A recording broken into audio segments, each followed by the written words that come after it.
ఓం నమో శ్రీ గురుభ్యో నమ. హరి ఓం. కామ మోహిని మంత్రం అమ్మాయి మీది.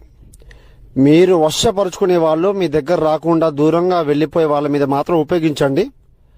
హోం క్లీం బ్లీం కామమోహిని ఏక పరిమితం ఏకవచనం శ్రీ స్వాధీనం ఆవినం అంతర్జహం పరిపూర్ణం కర్మవారణం ఏక పరిపూర్ణం స్వాధీనం మంత్రం జపిం ఏక పద్మహరణం శ్రీ ఆకర్షణం పరిపూర్ణం మోహం ధర్మం ఏకధర్మం వారణం సంహరణం యాగం పరిపూర్ణం సృష్టికర్త వారణం తన్ముఖ వారణం శ్రీ స్వాధీనం మంత్రం జపిం ఏక పద్మహరణం. మోహిని మంత్రం కర్మం కన్విష్టం స్వాధీనం జపిం పురుషం ఏకగ్రహణం. మీ మాట వినని వాళ్ళ మీద మీరంటే ఇష్టం ఉన్నా కూడా మీ మీద బయటపడకుండా పరిపూర్ణం కర్మవాణం లేకుండా మీ దగ్గర రాని వాళ్ళ దగ్గర పరిపూర్ణం స్వాధీన మంత్రం జపి ఏక పద్మహరణం చేసుకోండి అమ్మా. మీరంటే ఏకతర్పణం అవుతుంది, స్వాధీనం అవుతారు, జీవితాంతం ఏకవచనం